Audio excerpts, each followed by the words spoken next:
Back here on the Bernie and Sid Show, heard everywhere on the 77 WABC app. And our most prestigious guest on this program, we look forward to this every week. He hosts the No Spin News at BillO'Reilly.com. The No Spin News, virtually every single day. And Bill O'Reilly is a Twitter monster, I got to tell you. He's great. He's better than, almost as good as the president. I wouldn't say better, but almost as good. New York Times bestseller, United States of Trump, and he joins us right now. Good morning to you, Mr. O'Reilly. Hey, how you doing, McGurk? What's going on? Could be a lot worse. Bill, listen, your column this week, Exposing the Threat, is phenomenal, and we'll talk about that in a little bit. But first, to my point about you being a Twitter monster, you tweeted you all over the Iran episode this past week, and I'd like to get your analysis on that if I could. Well, first of all, and I know this has implications for everybody living in this area, if Soleimani, the terror general who is no longer with us, had been caught in New York or San Francisco, definitely he would have been let out without any bail, right? I know, right? That's right. Yeah. And no cash bail for Soleimani. Unbelievable. Yeah, and he would have gotten a gift card from Mayor de Blasio. And Met tickets? Yeah, maybe a game ticket. Maybe be a little tough for him to go to the game, as the fans would have pummeled him. But he would have gotten a gift card. Oh, God. Look, funny. I thought that this was utterly predictable if you understand history, if you understand what has to happen when an American embassy is attacked. See, this was the main part of the story that the media just glossed on over. So if you have an American embassy, that's American soil, all right? That's part of this country. And then the personnel who are in it are Americans, obviously. And they're attacked by the Shia militia in Baghdad. And that's where it starts. So the Shia militia controlled by the Iranians. They always have been. Always have been. Mm-hmm. And Soleimani then is directing that. How do we know that? Because they pinpointed him, they being U.S. intelligence, outside Baghdad airport, and he wasn't there changing planes, as I said last week, to go to Club Med somewhere, all right?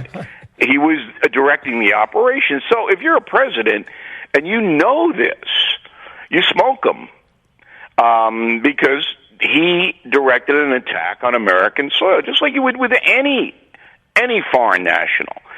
So when he does that, then you have all these people in America who don't like Trump. If it had been Barack Obama who did it, and Obama pretty much did the same thing with Osama bin Laden, sure. Right? And al-Awlaki and a lot of people. Yeah. All right. So then there's this big controversy. Oh, it's Trump's fault because Trump withdrew from the treaty, the nuclear treaty with Iran. So because he did that, it's okay for Iran then to attack embassies and blow people up and seize naval personnel. It was all right because Trump is the problem. So that's how it unfolded, and then Americans are sitting there going, all right, now what? And I thought President Trump was measured yesterday. I thought it was a good speech and helped him. We agree, and we talked all day yesterday that we thought he would do exactly what he did, Bill, which was de-escalate. Right? We actually have a buddy of ours, his name is Tom Sullivan. He served in Iraq and Afghanistan. He's a wonderful guy. You'd love him. And he called in the show yesterday and said, we actually blew an opportunity. We should have blown up all their oil. We should have attacked sunk their Navy. He wanted to basically devastate. And he's a former serviceman, so we were not going to be disrespectful.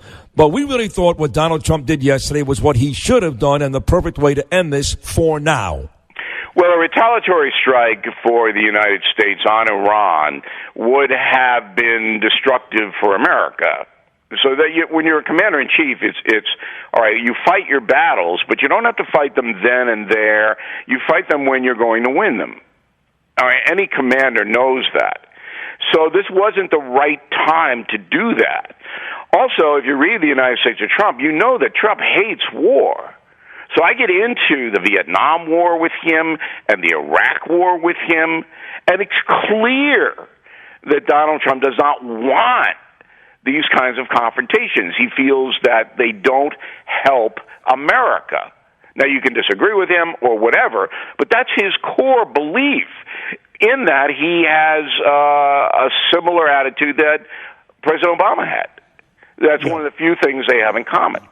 And also, Donald Trump knew that he had to show leadership and be the commander-in-chief who is disciplined if he wants to win the election next November. A lot of electoral politics involved in this. And I think he came out on top, at least in the short run. Agreed, Bill O'Reilly from BillO'Reilly.com. But, you know, and it's almost getting trite at this point and very predictable. But the media, I mean, parroting the Iran talking points and during the embassy situation, they were actually rooting, if you ask me, for a Benghazi situation, for deaths, for Americans to die so they could say, this is Trump's Benghazi. Then on Tuesday night, they were like, oh, this is the beginning of World War III. They were sort of rooting for it. Of course, it wasn't. Trump came out yesterday, and as you pointed out, was very measured. And right now, everything is good. Oil prices. I don't know if everything is good, because you have to basically take into consideration this, and no one has. The Iranians don't want Donald Trump reelected. All right? That's big, because they're going to sit over there and they're going to calculate how they can damage him in the next 11 months. Now, it may not come this week or even in 2 months, but you know that the mullahs over there are plotting to disrupt the Trump campaign. So keep that in mind. Keep that in mind. There's a lot of different things. As for the media, we know about the corrupt media. We know that they're not going to report honestly, which is why my news operation on BillO'Reilly.com is doing so well. Because I will tell you the truth. If it goes against a party or an individual, I'm still going to tell it to you. You're not going to get that anymore in the national news, which is a tragedy for the country. It really is. No question. BillO'Reilly.com. We are there every day. We love it. Again, Bernard mentioned the latest column exposing the threat, a woke America. You have to read that. We'll get to it. It's great.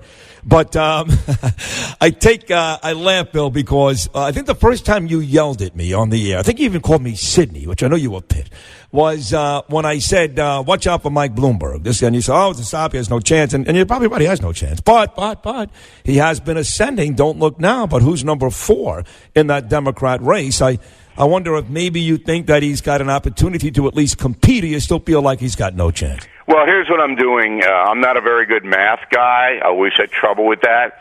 But I'm calculating how many points he adds in the polls to what he's spending. So he spent about $200 million on TV ads, and he's gone up 3 points in the polls. So by my calculation, in order for him to win the nomination, he's got to spend about $8 billion, Sydney. Well, he's got it. Yeah, he definitely has it, okay? But the strategy, it's the strategy that is fascinating. So the former mayor says, look, I'm not going to bother with you little people in Iowa, New Hampshire, Nevada. I'm not bothering with you. All right? I'm not even going to register there. I'm just going to go Super Tuesday, all right, with all of those states, big states, and I'm going to try to do very well in that vote, and that will propel me into the nomination. But again, it's a math thing. Not going to be able to get the delegates. He's not going to get the delegates enough to get the nomination before he reaches a convention in the summer. So then you ask yourself, would the Democratic Party want a short billionaire to represent them? A short white billionaire. Right. He's not woke. Not woke, no. He's not woke. No, he's not okay? woke. No. He's a global warming guy. He is big into the global warming. Doesn't like Dr. Pepper. I don't know that doesn't factor in well in the South. All right. So I'm staying in my calculation that he does not have a chance for the nomination. Of course, I could be wrong.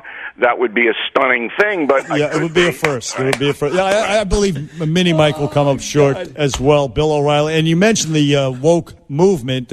You wrote about it in Exposing the Threat at BillO'Reilly.com, and you cite this Peggy Noonan, and she says that the woke movement and its members, they are the most hated people in America. You expand on that, Bill. Tell us. I do believe that.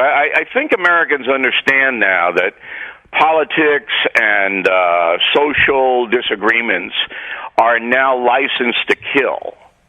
It's like the woke people are all 007. They have a license to kill if they disagree with you. So, therefore, everybody's a target on television and radio. If media matters, and these groups that are funded by people like George Soros to the tune of millions of dollars, if they don't like you, they're going to try to hurt you and your family and take you out. And then the sympathetic media, the New York Times, Washington Post, the wire services, when they get an accusation from Media Matters, they're going to run with it. It's a chain of destruction. Yeah. And that's what I write about. And I use Peggy Noonan because she was one of the witch hunters in the beginning, but apparently has had a change of heart. And now sees how dangerous this is to freedom of speech and just to civility in our country. It's so dangerous. And the folks get it. The folks get it. And you know that because every project, movie, book, stuff like that these woke people put out, all right, the folks don't buy it. Nope, they don't. Exposing the threat. Read it today at BillO'Reilly.com. Bill, we're about 9 months away from this next epic election. It feels like I've been talking about this since he beat Hillary for quite some time, how epic this next election will be. And here we are, about 9 months away. It's becoming a reality real fast. It's 11, but that's okay. Sid with the math is with me. We're in the dumb row. All right? Both of us sitting there, fiddling on our lips.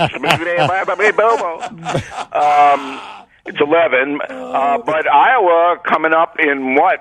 Let's see, Super Bowl is the 2nd, yes. And Baltimore Ravens, put your money on it there. Oh, really? Less than a month. Yeah. Yep, and then Iowa caucus 2 days later. Buttigieg will win that, but Buttigieg's not going to be the nominee, but he's going to stir it on up. And then, we got New Hampshire, and then we're into Mike Bloomberg Super Tuesday. So, wow. A lot of stuff going on. I'm glad I'm with you guys every week to bring some decorum to the program. That's right, and some intellect, too. And some gravitas. No doubt about it. Listen, BillO'Reilly.com, that's the place. No spin news, great reading, and listen, it's just a wonderful website and podcast that you do, Bill. And we thank you for appearing on the Bernie and Sid Show. Sure, guys. I really appreciate it. Enjoy it every week. Not more than us. You're the highlight of our show. Thank you very much. The great Bill O'Reilly right there. More of Bernie and Sid